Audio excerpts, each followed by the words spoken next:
And welcome back to Movie Conversations. I'm Brian Ritchie. Joining me as always is Nora St. John, and you can probably tell we have a special guest today. We do.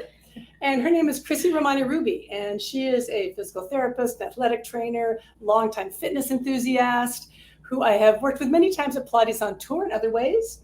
And we brought her on to talk about keeping the spine safe during daily activities, and also just because her perspective is somewhat unique. I find in the physical therapy world, and that she's got this very strong Pilates background, very strong physical therapy background. She has an educational program, PHI Pilates, and we just wanted to bring her on and see what she has to say. So welcome, Chrissy. Welcome. Thank you very much. I'm happy to be here. Yeah. Cool. So starting out with, tell us a little bit about yourself. So where are you from? What's your practice? What are you doing these days? So I'm in Pittsburgh, PA in South Hills, and we have a practice there. It's a 9,000 square foot facility. It's probably the biggest Pilates studio anywhere. I think so. We do some physical therapy there, but it's more a small portion of what we do, where we bring people into the program. And the goal was really to just get people to bridge from physical therapy into exercise. And then we do mostly Pilates. There's a few fitness things that we do, like TRX and bounce and things like that, but mostly it's all around Pilates-based activity. And we try to get people more active in their own way. So we have all different levels. And that was my goal, is if you have a total joint, you have a back problem, you can still be active. So we have 16 different teachers there, 4 physical therapists. So we kind of bridge them in through the physical therapy, and then they go into classes. We have some specialty classes just for backs, osteoporosis. And that's kind of what we're working on right now, is just building that practice. And it's been really busy. Awesome. It's just good. Yeah, very, very busy.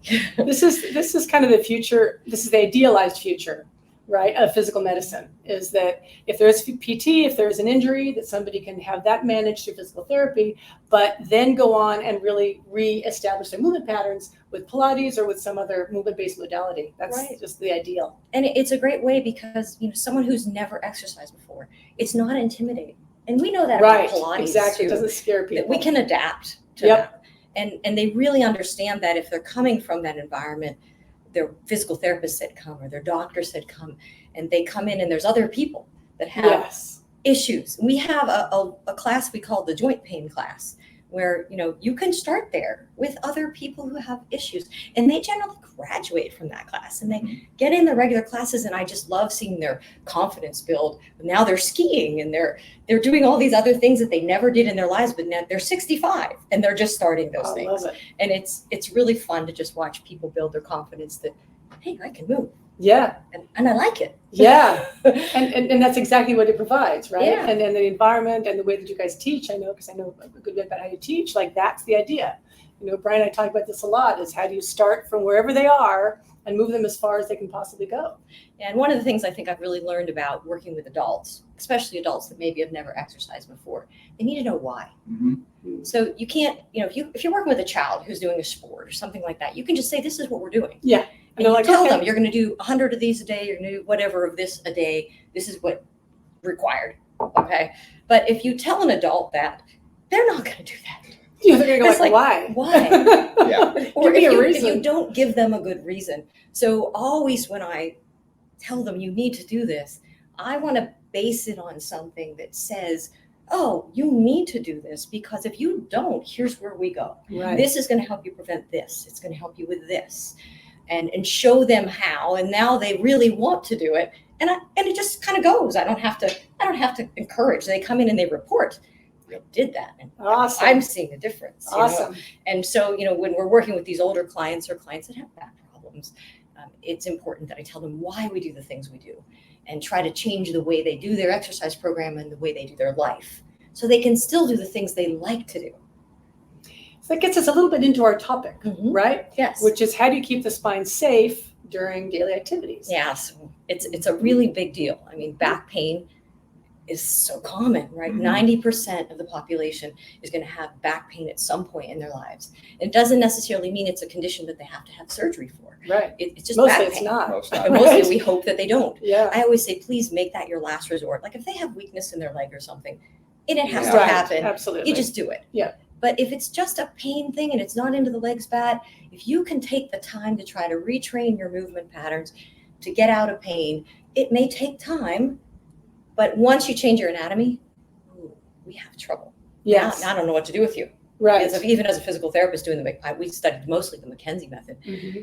And now that the anatomy's changed, it's really hard for me to apply the McKenzie method to the person's body because there's a cage in there. Or there's, right. They're different. Yes, no, everything is different. So I really try to encourage them to wait if they can.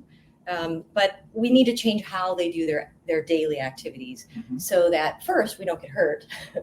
We keep that spine healthy. And second, we learn, oh, my back just doesn't do that. And that's okay. Yeah, exactly. What are my actual limits? Yeah. This is an actual limit. This is how much extension I have. This is what I do. I'm not going to force that. And it can help them with sport if they're a golfer or, they like to ski or any kind of sport that they're doing. If they understand where the movement happens in the spine, we see improvement. So for example, there's a research study, and I wish I could remember the researcher's name, but there was a research study they did with a small group of amateur golfers. And they took a group of amateur golfers and looked at their swings for biomechanics just to see what's the quality of your swing. Of course, it wasn't about the scores. It was more about what's the quality of your swing. So they looked at the quality of the swing, and then they took the group of golfers, just took them in a room and did a lecture about where rotation happens in the spine. Oh. So, if you really study the biomechanics of the spine, the lumbar spine can rotate. It can rotate 30 degrees, but you shouldn't rotate it. Right. It's not meant to rotate. It's not, the bones aren't shaped that way. Yeah. And if you do, it's like herniate me every time you rotate, right? So what they told them is rotate from your chest, where rotation is supposed to happen, high in the thoracic spine. And they just educated. They didn't do any movement at all, took them back out, measured their swings again, and their biomechanical format of their swing was better, was significantly improved, which is huge in an hour lecture, right? Because most people imagine rotation happening at their waist. Yeah. That's where I twist, at my waist. Damage, And rotation doesn't really happen there. Right. It happens at your hip joint, and it happens high in your thoracic spine. And if you're limited there, now you're going to put it here, and then you're going to hurt yourself. It also comes down to motivation. You're talking about golfers who, you tell a golfer, this is going to get you 10 extra yards. This is going to cut two marks off your game or whatever. You're going to see them really apply. Oh, yeah, there you go, right? Really apply. And that sometimes is a great motivating factor. And I use that with a lot of my golfers. It's just, here, we're going to do this. Why? It's going to help your golf game. And I explain it because, as you said, what I find interesting is the similarity between us is we're not just instructors in the sense that we're instructing our client in front of us, but we're educators. Yes, we have time to do that with them. We want to educate them. I want them to know their body. I wish that they taught more anatomy and physiology in high school when it was mandatory rather than elective in some of the sciences. Yeah. Because then they'd actually understand a little bit more about what's going on in this, which we carry around with us every day. So, I mean, it's important for that. So they will have motivation. And even like you said, I have a lot of clients who rush to surgery because they're just dying to get out of pain. I got to get out of it as soon as possible. And when you explain to them, this might be a 6-month process, but you don't have to have surgery. So you're not going to effectively change your structure for life. But we can keep your original structure. We can get you hopefully out of pain, get you better movement quality, and teach you how to do this, but it's going to take time. It's hard to convince people of that sometimes because they just want to be out of pain today. Yeah, well, a lot of times you have to explain to them that it's going to be 6 months anyway. Anyway. You have That's that right. surgery. If you have surgery, it'll just be- You're going to have It's a year. a month of That's right. downtime. It's going to be longer. Yeah. And if Absolutely. you take that 6 months and you get yourself strong, if then you have to have the surgery. Absolutely. So much okay. Then you're still much It's better okay. off. We have a big group of PHI Pilates masters that teach in Japan. Yeah. So PHI Pilates is very popular there, and they just call it PHI Pilates. They think it's all Pilates. Right. It's like there's many brands of Pilates. I Right. try to tell them, but we have a famous surgeon there that does back surgery. He's very famous in Japan, and everyone lines up to have surgery with him. But it takes like a year to get an appointment with him. So recently, I work with a lot of the masters. She got a client that he scheduled for the surgery. Well, the surgeon actually told the gentleman that's going to have the surgery, while you're waiting for surgery, go find PHI Pilates like, go find a teacher and start Pilates. Because what he told the person is like, first, you might end up not needing surgery. Right, which is good for everybody. And second, because I'm off the schedule. Yeah. You guys are so busy, right? And second, it's going to help you if you do have to have the surgery, you're going to heal better. So, the thought is it's not wasted time. No. It's time testing to see if you need that procedure. Mm-hmm. Now, there are times when there's a drop foot or, you have damage happening to your nerve, that pressure has to be released. Exactly. So there are certain situations where your doctor will say, if you don't do this, you're really going to hurt yourself. Yeah. But we hope you don't get there because we're going to help you move better. Right. Yeah. And I think, like we said, that client really understanding how their body should move, learning that, and being able to visualize it in their mind, we have this opportunity while we're training them to teach them that. Yes. So many people, they do something like a seated twist, and they really think that they're supposed to rotate tonight. Like they actually think this around. Chest will go to that side wall to 90 degrees, and they're going to force and cheat and destroy to get there. With that image in their mind. And I'm like, you know what? A professional golfer has 35 degrees of thoracic rotation, right? When they're young. Yeah, exactly. When they're mobile. And their eyes like cross as they're looking at me like, really? I don't turn my chest off. I'm like, no. And they're like doing yoga and they're trying to get that whole twist to get it. And they want their half moon to be lined up to a wall. It's like, you don't have that much hip rotation. Some people might, right? But that's your professional ballerina. That's a rare one. Yeah. And that's the difference. How often do you have to tell someone, look, you don't have the genetics. You were not created to do this. You could enjoy golf. You could enjoy tennis. You could enjoy something. You're not Roger Federer. Yeah. You're not going to have the same amount of power, extension, rotation, all of that he has. Whereas, you have what you have. Let's maximize your benefit. What you have. Exactly. And get you as good as possible, rather than trying to compare you to someone who is a genetic freak. Basically, in the best way possible. They do, exactly. Yeah, so I think, just that little bit of education and understanding where motion happens.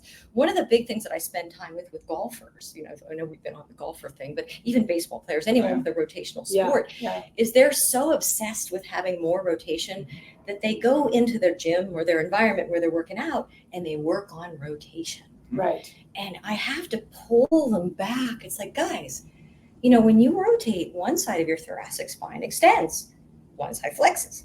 If you don't have sagittal plane motion of flexion and extension, don't even try the rotation yet. Yeah. You're beating on something and you're just causing damage. So I step them back and say, you know what? Until you get enough thoracic extension for me, we're not rotating. We're only extending. Yeah. Generally, people have plenty of flexion. Yeah. So the thoracic spine will extend, I think it's 35 degrees. Or no, you're flex 35 degrees, 20 to 30 for extension. So maybe. Exactly. Depending on age. Right? So the thoracic spine begins to get stiff. Oh, yeah. At age 16. Really? So imagine. I know that. This is why I'm here. Yeah, seriously. I'm old. Right? So as you get older, that thoracic spine needs more extension in order for you to maintain it. And if you have something like scoliosis or, a genetic kyphosis or maybe osteoporosis, those kinds of things are going to limit you further. And we've got women golfers, male golfers with osteoporosis, and they're beginning to get that. And 1 in 2 women over age 65 have osteoporosis, 1 in 4 men. So they're golfing. Chances are good. That some of them out there are golfing. So we need to look at the sagittal plane motion first and not force the rotation. And that's something that even when I'm teaching the personal trainers at the university or I'm teaching the Pilates instructors in our educational program is like, back up. I know you want them to get rotation. They want rotation, but you have to teach them that there's mechanics to rotation. And if they don't have those bony mechanics, twisting is just going to be painful and hurtful. Yeah. Well, if they don't have the proper amount of stability in their lumbar spine, they're just going to continue to wrench on down there. Exactly. So, and that's what they're taught. You spent a lot of time in the gym when you were in college and high school and everything. Things like the Russian twist. Oh my. And all of these exercises that we were taught for rotation and these machines that lock you in and force you to twist. And you hear people saying, twist at your waist, twist at your waist. Like you said, you're just asking for a hernia. You're asking for a herniated disc. Yeah. But that's in their mind is where they need to rotate from.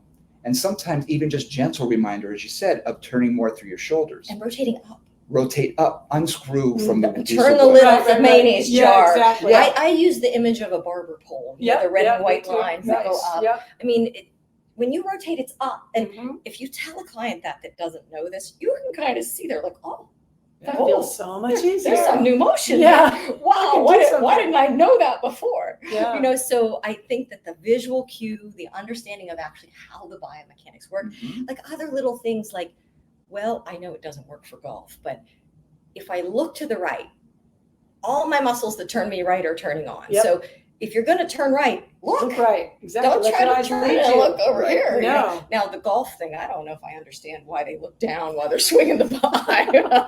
I'm not a golfer. I've tried. No. Probably because I do try to look. Right. So I'm not sure why of that, but you know, the idea that when you are working out and you're working on your rotation, gaze where you're going. And that question comes up a lot. It happened in my class yesterday. We're here in Pilates on tour here in Phoenix. And in my class, I was teaching a couple of exercises which involved some rotation. And a number of people said, where are their heads? Where should they be looking the whole time? And my philosophy is use all of it. Yeah. So allow the gaze to go with it because it allows more rotation. Allow the gaze to stay straight and see how that feels. What feels more natural. And as soon as they tried to play with it, they said, oh, okay. And I don't like to force clients into doing something. See what feels natural to them first. And then guide them into better movement quality with, if I need to move my head, great. If I turn, fantastic. Because if you just keep your arms forward and move here with your head forward, you're only going to turn so far. But as soon as I turn, everything allows a little more neurological rotation. Component. Absolutely. Right? You're naturally, it's like a PNF path. Exactly. Right? Your eyes it's a take you diagonal through in, and your eyes lead you. And, you know, we see that in the Feldenkrais method. Absolutely. You know, you can do so much just with your eyes. Yep. So I think if we start to bring in some of these other ideas and assist them with that rotation, you know, just letting them know where rotation happens, right down to where it comes from your hips too, right? And this area, your belly button's just like it's coming along like a flashlight. It's not going ahead of anything else. It's being pulled by the rest by the other stuff, you know, and then therefore that lumbar spine doesn't get that rotation. And I spend a lot of time on that. And other times when I'm talking about, you know, preserving the spine and taking care of the spine, I talk to them about how in daily life, 90% of what we do is flexion. And as we get older, we do less of laying on our stomach. We don't bend backwards. We don't look up. Those that are healthy enough to do extension should be incorporated. You're sitting at a desk all day, like you said. You should be looking up. And when you look up, you should be able to get your face parallel to the ceiling. And if you can't, you've been looking at your phone too. You know, one of the things I really push with my clients is, you know, when you're holding your cell phone, I'll go out in the waiting room and they're like, exactly. They're on the plane on the hold way. it up. Like Get this, your arms right? strong enough to So hold it I up. tell them, put one hand here, put your elbow in your hand, hold your phone, and read your phone. Exactly. And then switch arms. Exactly. And try to take with that left hand. Right, exactly. But I mean, just get that phone up where, you know, in your computer, whatever you're looking at. I even bought like a little desk for near my couch because I like to go and sit on the couch a little bit. And I got my laptop down here. Exactly. And it's changed things for me. So a little lap just desk too, setting so your I'm here. environment up to not be flexed all the time and to interrupt flexion activities with extension activities. You know, you're gardening, you're bent over, stand up, bend back a couple times, and then go back to it. It's a very much a Mackenzie method kind of thing, but it's practical. And if you can convince them of it, it's really a useful technique for them to keep themselves healthy while doing daily activities. So we've talked about the idea of educating, right? You've talked about the idea of educating about rotation specifically, right? Especially for our rotational sports athletes. Now we're starting to talk about just having ordinary activities like things we do in flexion, like sitting, like gardening, like lifting things up. Let's talk a little bit more just about that, how people can keep themselves safe lifting something up off the ground, doing their gardening, picking up their grandkids or their kids. So let's talk a little bit about that piece too. So one of the things that I really encourage people, most of them know the whole idea of lift with your legs. Right. Well, at least they know the idea of it. Yeah, they know the idea, but unfortunately they don't quite get it. And Yeah. I'm not sure in my mind. I worked at the Forbes Back Institute, and we used to push this. When I first came out of PT school, that was my first job. And so I was backs, and right out of school, that was like shocking. But it was so much about how to lift. And at that year, it was in the 90s, that's what it was, lift with your legs. That was a thing. And I think we've stayed with that, but I'm not sure in my mind that that's the best way to teach everyone. Like I find with some of my older clients, the idea of going down into a pure squat and getting to the ground to pick something up, their knees can't do it, their ankles can't do it, their joints are stiff. Yeah. So I lean more to shift your weight. Uh-huh. So if you're picking something up, get a staggered stance in the sagittal plane. You're still going down kind of into that squat in that front leg, but it's more like a half kneel. And then when you're coming up, you're actually shifting backward to bring that weight. You're like picking up a child, that works great. Yeah. Just to be able to lean and draw that child to you. And a lot of them, that's their main, look, I want to pick up my grandchild. Exactly. I want to get down on the floor with my grandchild. Right. I want to do these things. So I tend to encourage, especially in that older adult, rather than just the lift with your legs. Mm-hmm. They are still using their legs, but a weight shift component, things like, let's say, loading the dishwasher. Yep. Right. So make sure your toes are pointing in the direction that you're going. So if I'm getting the dishes from the sink and I'm putting them in the dishwasher, I am not leaving my toes to the sink and going, herniate me every time I go to the dishwasher. Yeah. I'm actually going to turn at least one foot, and then I have them airplane. You know how you would stick a leg to the back? Yeah.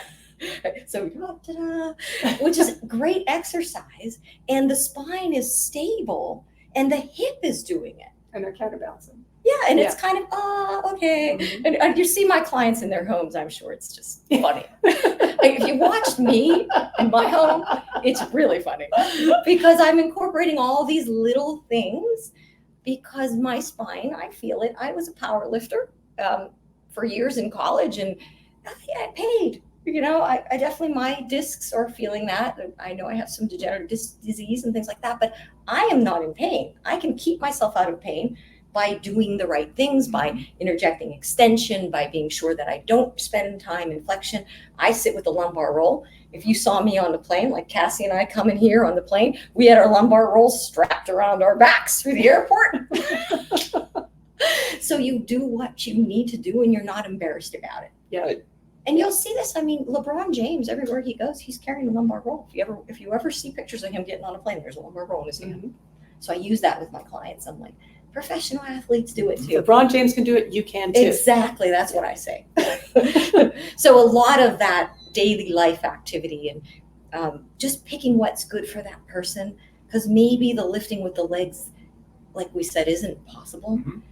So you're going to do alternate methods, and weight shift seems to work well for me. Awesome. Like shifting weight gives them a little more power. Even something simple like vacuuming. I had a woman that she's very much clean about her house, and vacuuming was the thing that would really kill her back. So I had her actually pick up the sweeper at the studio and show me what she does, right? So it was this. It was like undoes in my arm. All with her arm. Right? Yeah. I'm like, okay, take a step forward. It's a dance. Yeah. Mm-hmm. Move your body. Here's your changing the spread. She started just putting on music and dancing with the vacuum cleaner. Love And it. she found it hilarious. Yeah. And her husband comes too, so like he would come in and just talk about her vacuuming. Like this is a whole new scene. Nice. But talking about changing your whole But the life, pain is gone. because that's what she's doing a lot, right? Presumably. Well, she likes And- that. right. She likes she said, I love the tracks in the carpet. Yep. She's very clean about that, and she wants to be able to do her own house cleaning, and she's 65. Yeah. So she's like, I don't want to hire a maid. I want to do that myself. And so just something simple like that, and an easy fix. Mm-hmm. But sometimes it takes watching that client actually do it so you can see exactly what they're doing. Yeah. Oh, absolutely. I remember I had a client who was a tennis player, older tennis player, had some hip issues. And I was assuming that she was playing tennis pretty well because she competed. She was playing regularly. Yeah. So I had to bring in her racket one day, just after I'd been working with her for a couple of months. And I said, well, just, show me a forehand, show me a backhand. And she moved like a butterfly. It's like step, hit.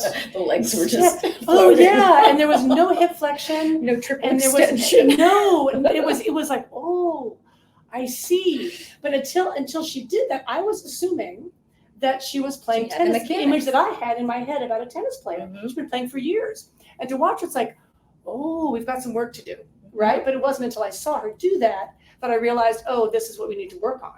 Because I just assumed she was playing tennis like I see people playing tennis, and she was moving quickly and she had that. Oh no. It was very slow and very careful and not much movement. No and power. No power at all. Yeah. So it's just Well, like, and okay. aging does that to you too. So It maybe at does. one point she was I presume. doing it well Yeah. and lost that power factor, Yeah. which really happens, and Yeah. then people just kind of change the way they move. And if we can help identify that, and I find it interesting because, I obviously haven't played every sport. I admitted that golf Yeah. is not a thing for me, Yeah. but I have a lot of golfers, and I don't hesitate to tell them that, look, I don't golf, but I know the mechanics that Mhm. you need to, I can't fix your score, Right. but I can keep your back happy while you golf. Right. And they're thrilled with that. Like, Yeah. they really don't care at this point about their score. They just want to be able to go play 18 holes and not be crippled Exactly. when they're done. Yeah. Yep. Because it's a social thing. Yeah. Yep. Same with pickleball and tennis. And I don't play those sports, but like you said, just let me see what you're doing. Right. That's almost the key. How many times have I taken someone to their car Mm-hmm. and watched them get in and out of it? Yeah, Mhm, exactly. I had one client Yeah, even that's- who baked, not joking. Every year, her best friend would come in from the West Coast, and she would bake like 20,000 cookies in 3 days.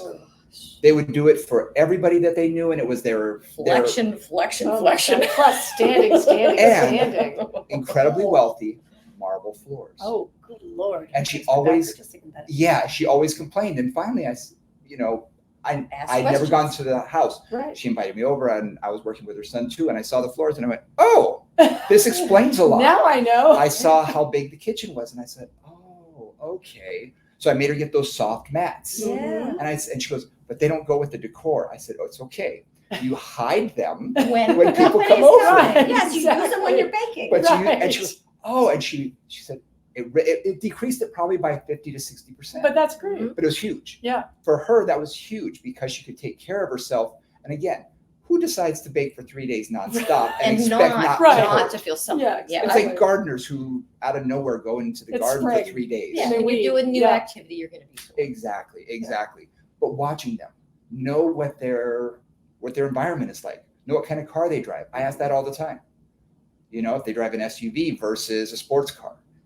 Oh, no wonder your back bothers you. Just the car You're seat an in inch and a general. half off the ground. Exactly. Mhm. And you have no And you're in the And you have no bucket. inflection. Bucket you have seat. really tight hamstrings and your legs are like this. Okay. Exactly. A little bit of Exactly. flexion stress. So those type of things, it's important for us to understand, because then we can make modifications and we make suggestions that can help them, possibly get in and out of the vehicle better, how to bake better, how to garden better, things like that.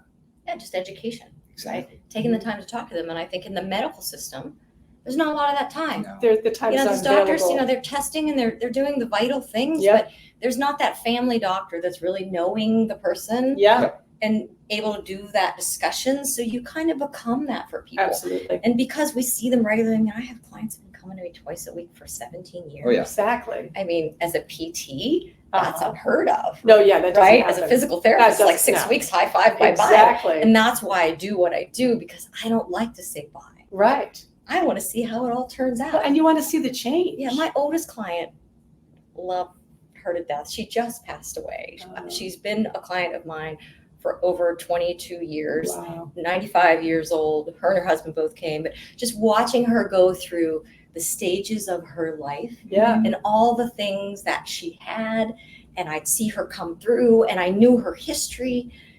Just, the day before she passed, she was in hospice. I went to visit, Yep. and it was just, it's like becoming part of someone's life, Absolutely. and it was rewarding, and I could watch the changes in her and adapt her program for her. Mhm. And that's, I think, with the exercise program side of it, where we can really help, whether it's the exercise they do with us or something they do on their own. They have to understand that their body is changing. And they can't do what they did when they were 18 over and over and over for the rest of their life, which is kind of what I see sometimes. They're still in the same gym rat mode. They could still go to the gym. It's just now we have to target different things. Right, and we were talking about this on the way over. So let's go into that a little bit more. Yeah. So you said, you've got some guys, and I know Brian has a few of these too, who've been doing the same workout that they did when they were 20-year-old football players in college. Yeah. And they're now 55 or 60 or 70. Yeah. And it's like, really? Is this a good idea? Do we still need to keep that same routine for many reasons? But let's talk through that a little bit. Like, how do you adapt to those changes as you age, as you grow, as things change for you? Well, I generally start with showing them an example. Uh-huh. So I'll give them a weight and I'll ask them, especially if they're older, we get into maybe 60 years old, and you can kind of see it in their posture, the loss of muscle mass and the stance and the posture, that sure, they're lifting those weights, but that they're not really doing it with the muscle they intend to use. So I'll give them a heavy weight in their arm, have them stand sideways to the mirror, and just have them do a bicep curl. And it's interesting to watch, because as they get older, the humerus, the top bone of the arm, will move backward when they bicep curl, because they've lost mass of their bicep. So sure, they're still doing curls and they think they are, but it's doing nothing for them, because really all they're doing is retracting their humerus. They're almost doing kind of a row against no gravity force. Yeah. So I show them that, and they're like, And then I put their humerus in place and hold it there with my hand. Put the same weight in their hand, and they're like, oh. That's a lot harder. Oh. Right? There may be flexibility components that are inhibiting as well. They're going to feel all of that. So I try to let them feel something like that. I have other little examples if that one doesn't work.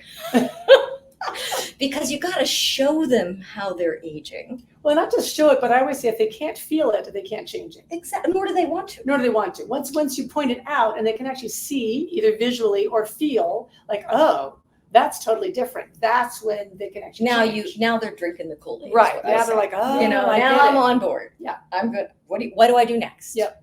And I love it when they come in maybe that second visit and they're kind of starving. Yes. Like, what are you going to change today? Yes. Here's what I do in the gym. They want to write it all down. Yeah. Show me how to change all those exercises. And then they're excited. Well, and then we're doing Pilates, new. and they're also doing something with me, but then they do like to go to the gym too, and I'm good with that.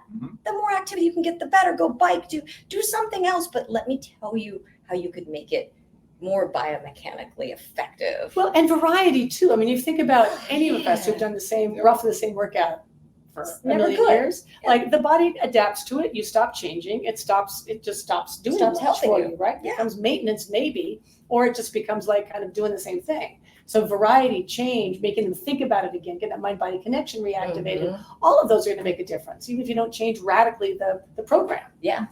And we use a lot of measures with these people too, to kind of show them, like we'll do their grip strength, because grip strength is a great measure of frailty as you age. And, we've got scales and grids they can look at to see where they are on that. And then we motivate them even more by maybe just the tug test of getting up and walking and coming back. Something simple, a sit to stand test, the 5 times sit to stand. It's amazing what these people can't do that they don't know they can't do. I make them walk the line, and they're like, I can't believe I can't do that. I didn't know I couldn't do that. And they're staggering like a drunk. Yeah. And then they're motivated. I'm like, in your hallway every day. Exactly. And in 2 weeks, they're walking the line again. Exactly. And they vowed to never let it go again. Yeah. I'm going to do that every week. I'm like, you have to, because age is always kind of working against you. Yeah. And you've got to now target the things that we know you're going to lose. So we begin to change the workout to target fast twitch fibers of the legs, triple extension, triceps, glutes, those things that we know you're going to lose. It's no longer about you playing football. Right. It's about you continuing that program to you walk, did then, move, sit for the next 20, 30 years. The program you did then was to train you for football. Right. I'm going to train you for life. Yes. You got to now train to literally get out of that chair. Yep. Right. And it's unfortunate, but I mean, our bodies, this is my own little theory, you look back to 1920, the average life expectancy for a man in 1920 was 40.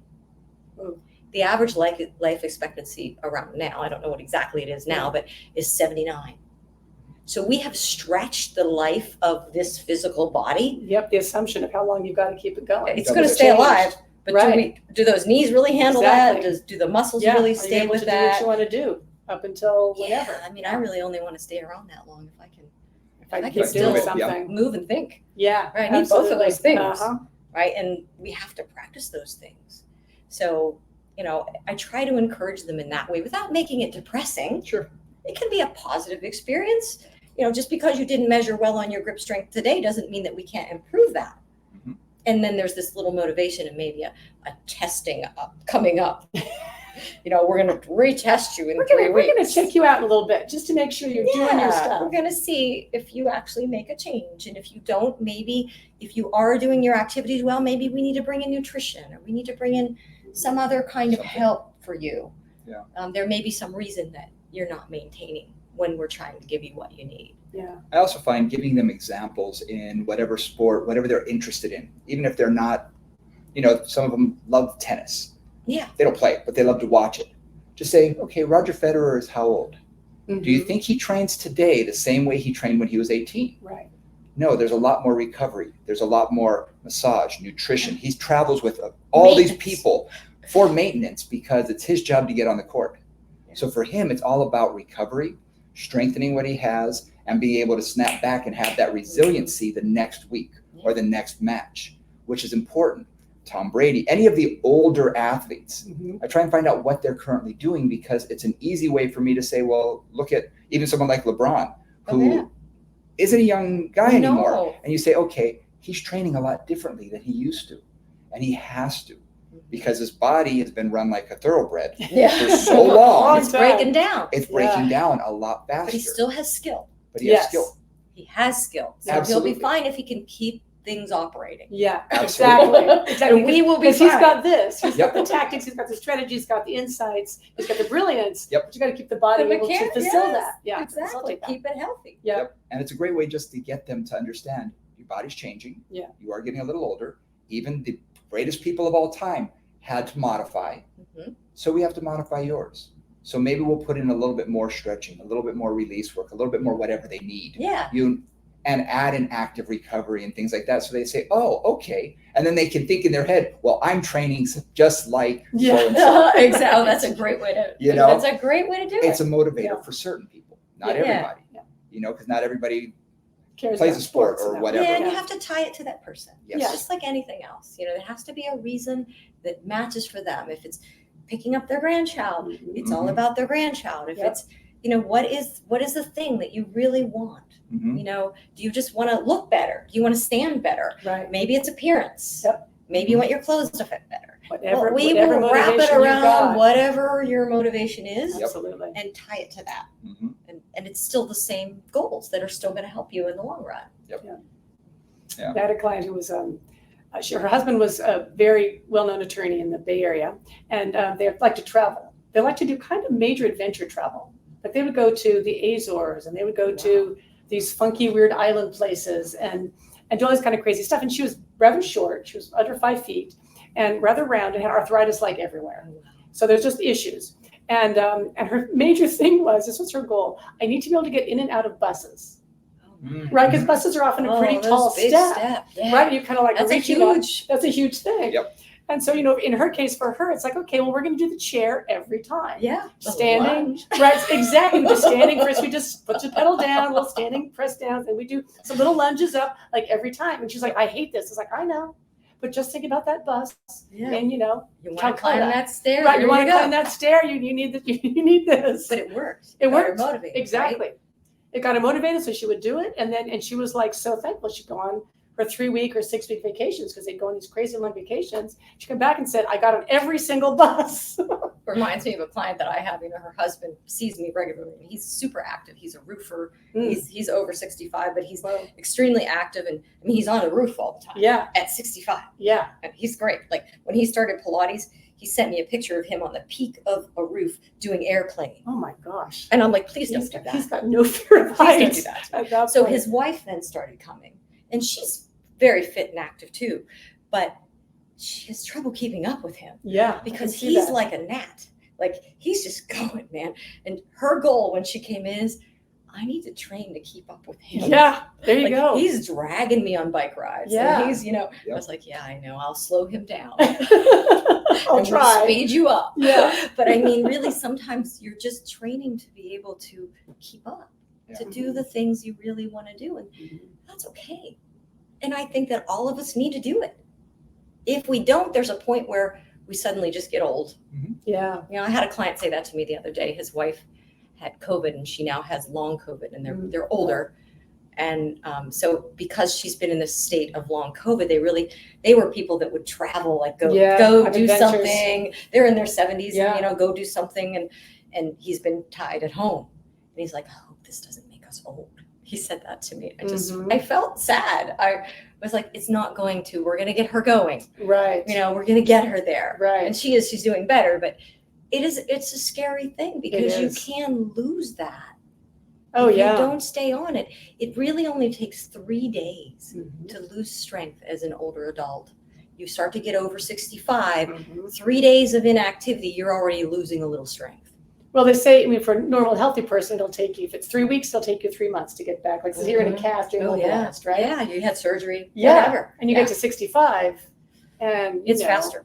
3 weeks can be 8 months, it can be a year, or it can be never. Yeah. And a loss of a lot. Exactly. It can be like, and I'm now just at another level, and I'm not actually going to get back to the level I want to be at without serious work. Yeah. Yeah. That you don't have the energy for at that age. That's the thing. The I know. energy. Like, I how can hard feel do you it want me to myself. work? I was like, How much do really? I have to I'm going do? to climb that? Oh, really? Yeah, really? Sure. Can you give me a shot of energy or something to help me out with the coffee? Caffeine is not going to be enough. Yeah, exactly. Yeah. It's interesting what you were just saying. I think sometimes we have to, as trainers, physical therapists, also remind ourselves about their age, that you've been working with them for a period of time. Okay, so maybe you've been working with them for, like you said, 17 years. I've had some clients for 20 years. Yeah. Because their body's aged, their brain hasn't necessarily. They still think they can do what they used to do, but their goals have changed. And I think we have to remind ourselves, what are their goals for today? And adjust with them. So your long COVID person is going to be different today than they were when you were training them before. And sometimes it's hard to reset our own brain because we think, oh, they wanted to get back to this, this, and this. It's like, well, that was before. We have to modify that and rethink ourselves. Okay, here are their new goals and objectives, and try and find what motivations are going to get them to that next level, because everybody is different. Yeah, and if those goals are still really high, you're never going to be able to say you met it. Yeah. So what I'm doing with that long COVID lady is I'm moving those goalposts. Yeah, exactly. I'm setting whole new goals. Yep. So she doesn't really notice that I move them down. Yeah. But I'm setting whole new goals so that, okay, this time you're going to do this many reps, and then we're not going to rest as much this time. Right. Like, I've been giving her long rest between Yeah. activities, and, we spend a lot of time talking. Yeah. Which we never did before. Right. And now I'm kind of keeping track of how much do we talk, and the goals have changed, that we're going to do 10 exercises instead of 5. Yeah. And then telling her, look what you did today. Yeah. Because the goal has to be smaller, and the step you have to have the goal so they know that they're improving. Well, that's just it. It can be very demoralizing to never reach your goal. Oh, it's awful. Yeah. It's You know, And then so you just lose interest. you lose interest, and exactly. I'll never be able to do it. So And why am I motivation trying? goes poof. You just give up. Right. So sometimes you have to. Yesterday's class, someone said, unrealistic goals. I said, you have to create those to be realistic for that person. And someone also said, well, I say shoot for the moon. I say, it's great if you get there.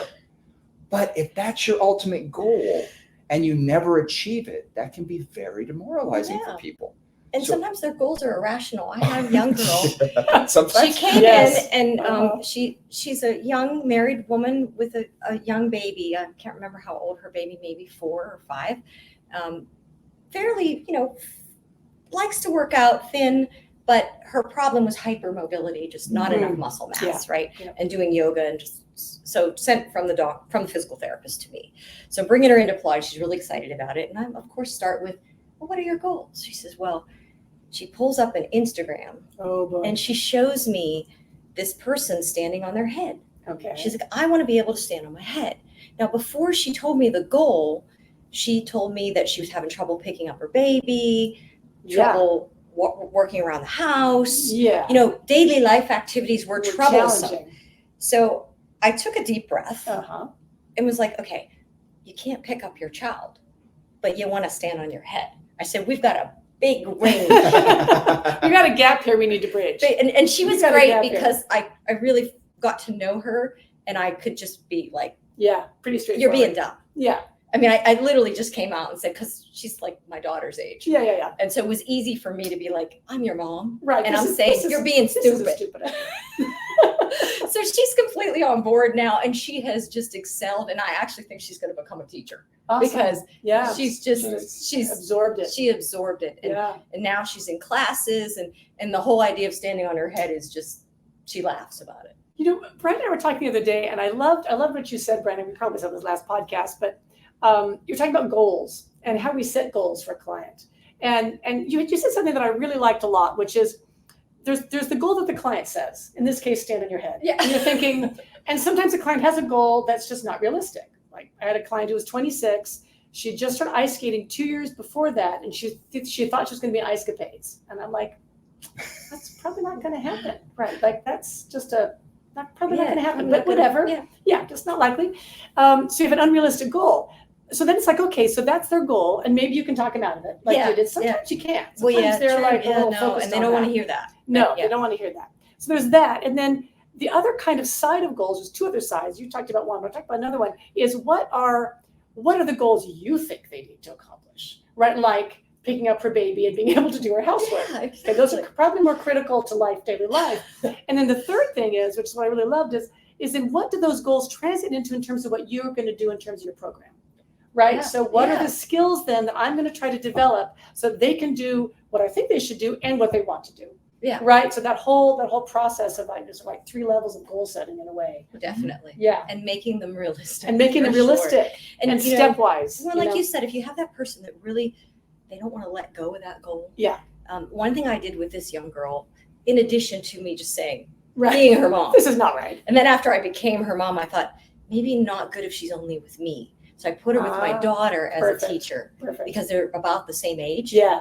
And I wanted her to see like my daughter as a role model. Yes. Not that my daughter's perfect, but that, look, she's fit, Yeah. but she's not super skinny. Yeah. And she's not standing on her head, and Yeah. she's happy with, and they hit it off. Awesome. Nice. So like I see the client maybe once every 2 months, and she does classes, but then occasionally she sees Cassie. So I think also appropriate to know if you have other people working with you Yeah. that maybe Who's the match? there might be a good match. Absolutely. Absolutely. It's called personal training for a Absolutely. reason. Yep. Yes. You got to find your person. Yes. And I often say that when I start new clients, especially if I'm assigning them to someone else, I'll say, they weren't my client at all. I'll say, look, if you start with that teacher and you feel like it's just not clicking, Yep. come to me, Mhm. because all of us are not offended by that at all. Right. We actually are so busy that We're happy to pass give them beyond. a client away. Yep. And so they come and they'll say, oh, no, perfect match or not. And I try to think in my mind who would match by Yeah. age, by Yeah. their skills. Yeah. And I think that's, if they can get someone they can relate to, it's a good thing. Absolutely. And someone that can actually explain. In a language that they can understand and they can relate to. Well, like Cassie looks at Instagram. She showed me that Instagram. I wouldn't even know how to find the picture. Right. I Exactly. mean, Cassie proceeded to say, no, look at the background of this person. Right. Yeah. Right. She didn't kind of talk her through the specifics. Put her on some of what good is happening here. Instagram channels that Yeah. gave her things that, like Cassie started her on another channel where they like talk about, getting up from the floor without using her hands. Yeah. Yeah. Give her some nice. Realistic goals. realistic Yeah. functional challenges Yeah. to do rather than challenges that made no sense for life. Right. Yep. Yeah. So she then would come in and be like, well, look, I got this. I can get up without using my hands. And those were good things. And that was Cassie's idea. Yeah. So, Awesome. Nice. I would have never thought of that because Right. I don't really play with Instagram. Exactly. Exactly. But she was able to, again, And capture bring it to who she her. was, make it relevant to that client, which is what we're always And trying really to do. all that client was looking for is some things that would motivate her. Yeah, exactly. Like to a change, challenge. to work. Yeah. I find social media interesting when you say that can be motivating, because sometimes we joke about this all the time. We see people post all of the circus tricks in Yeah. fitness, Yeah. Yeah. and someone will say, I want to do this. And it's like, oh, It's like, so would I. I'd love to be able to do that. And that's not happening. Can you talk to my husband? When you see it, you're like, dang, okay. No, we're not doing that. But there are some interesting ones that are a little easier. They're good. That are good. They're that are quality healthy, functional things. safe, effective. And it's like, okay, this I could show someone. Mm-hmm. But it's all about getting the eyeballs for the person. So the crazier they can be, Yeah. The better for them. Yeah. 2 BOSUs and a TRX Yeah, and it's balance just something nuts. on your It's head. nuts. And yeah. it It's goes nuts. beyond, Mhm. and we see it in the Pilates world where they're doing things that, It's like, why was that necessary? yeah, Right, and occasionally patently unsafe. Like the equipment actually shouldn't be used that way because you're going to break something. If not Yeah, yourself. it's like, think about it. Do you Yourself need, you're first. kneeling on top of the equipment. Do you need the box Right. on top of that and Exactly. kneeling on the box? Exactly. What's the difference between kneeling on the box and just kneeling on the machine? Right. Right. Why do you need to be higher? Why did we add the box? Exactly. To make it higher to fall? Right. yeah, exactly. Yeah. To make it more precarious. Yeah, it's kind of a, Yeah. Yeah.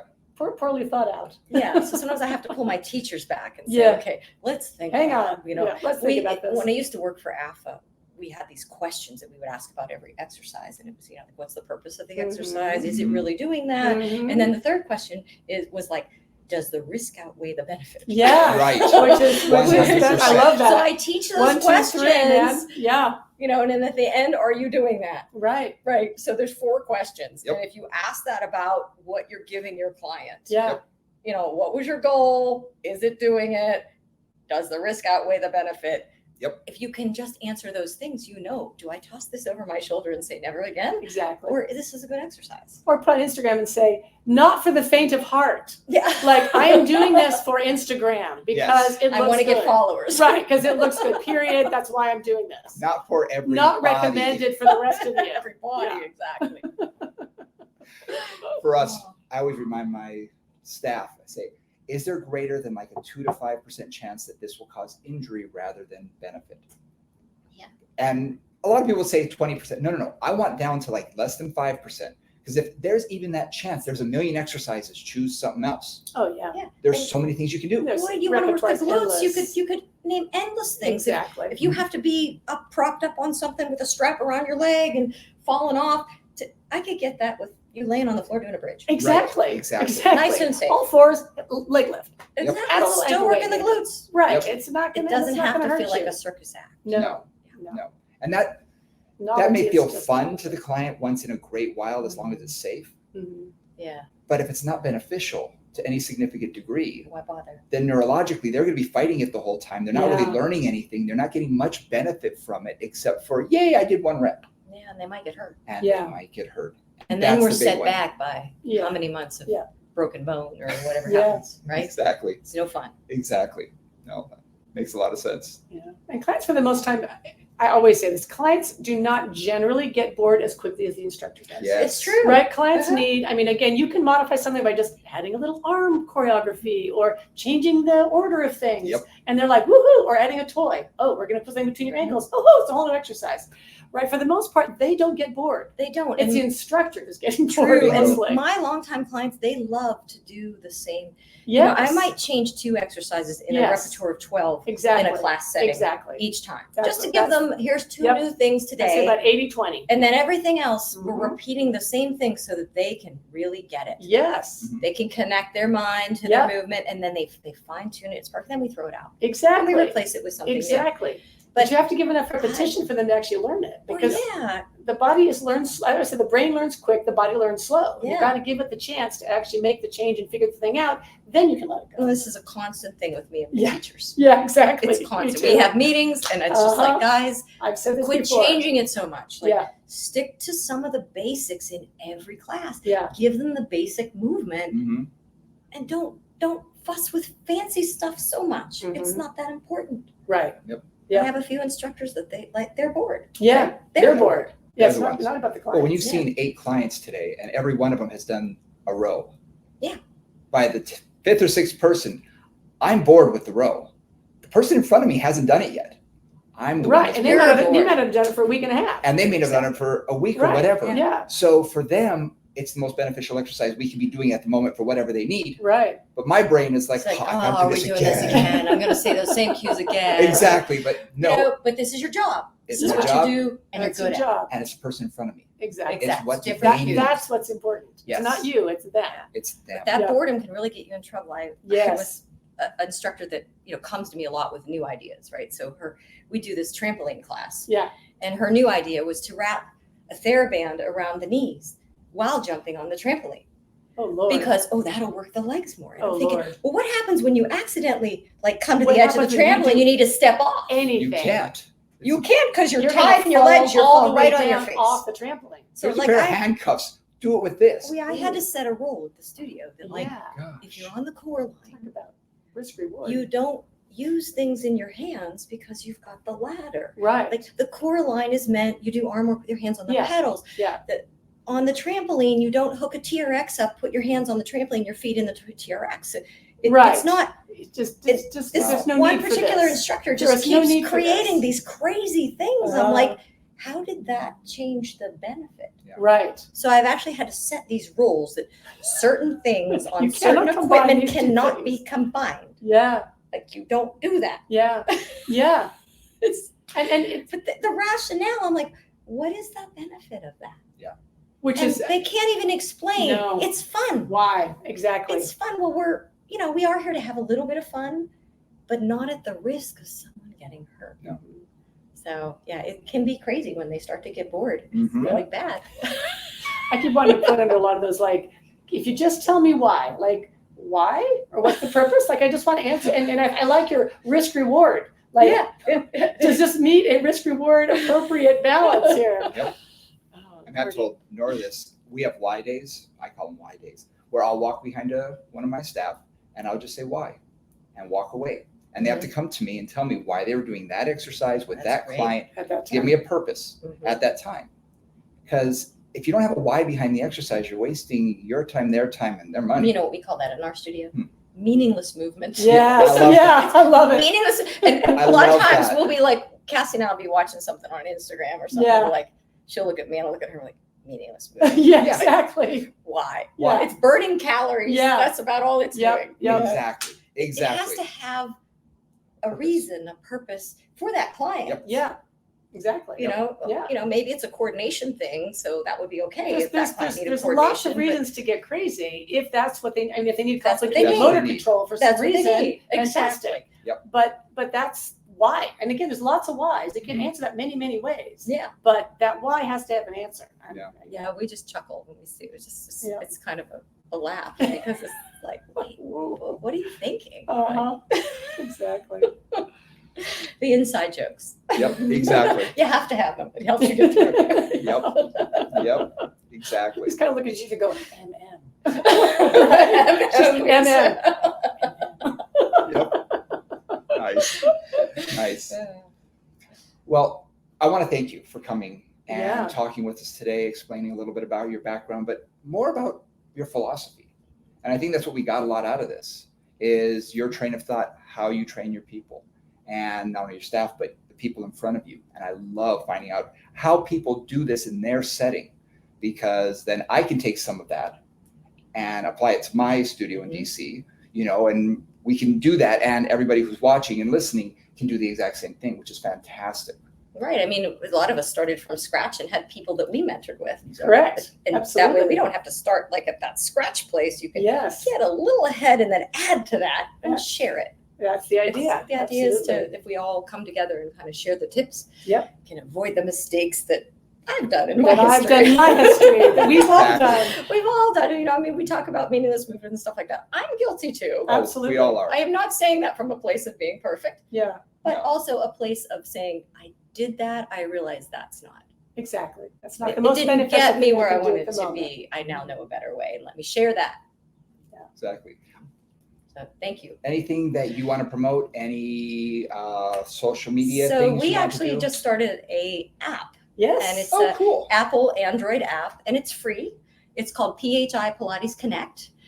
So you can join that, and in there's a teacher training community, and it's mainly like for Pilates instructors, but we also post research. And so even if you're just a fitness trainer, maybe interested in some Pilates, you may want to go in there and check Awesome. that out. And we Yeah. also have a community feed. So it's a little bit like a Facebook feed, each feed, one's for teachers and one's for community. So even Nice. if you're just an exerciser, you can get into the community. We do some lives, we do some workouts. There are things to purchase in the app. We have workouts on-demand workouts and things like that you can purchase, continuing education, but everything else is free. And we just wanted to build a community where we can all share ideas, and Awesome. so Fantastic. that's our new thing. Awesome. I love it. Nice. I love Excellent. it. Excellent. Thank you very much. You guys know our social medias, Moving Conversations on Facebook, at Moving Combos on Instagram. If you want to reach out to us, give us a suggestion or a question, you can hit us up at movingcombos@gmail.com. And I, again, want to thank Chrissy for coming today. And I'm Bernard St. John. I'm Brian Ritchie. We'll see you next week. Bye, guys.